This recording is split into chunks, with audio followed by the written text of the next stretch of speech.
Have you ever asked God, why? You know, it's the question everyone asks sooner or later and sometimes repeatedly. I've cried that out myself, a cross between a plea and an interrogation, and a response I got nothing but crickets, silence. I did get strength to keep trusting, however.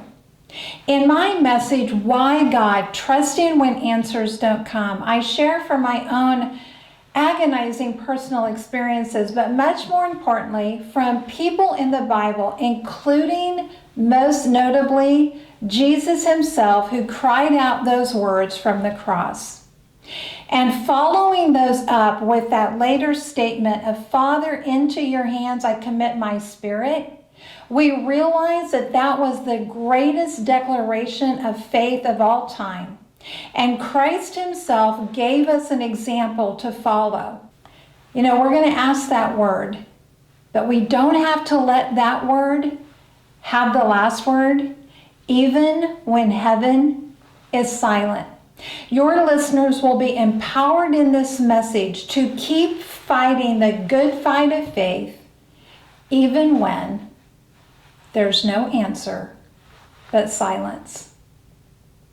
You know, speaking has been in my heart since childhood. When I preached to the assorted critters on our farm who snorted and squawked and even stink. Well, today's audiences smell much better and generally wear shoes, because now I speak in churches and faith-based schools and organizations.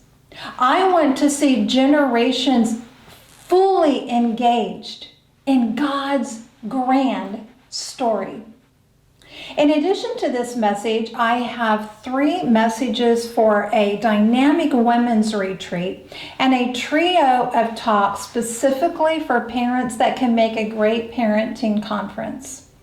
I also welcome custom inquiries, although I promise to never speak on a subject I'm not prepared and qualified for.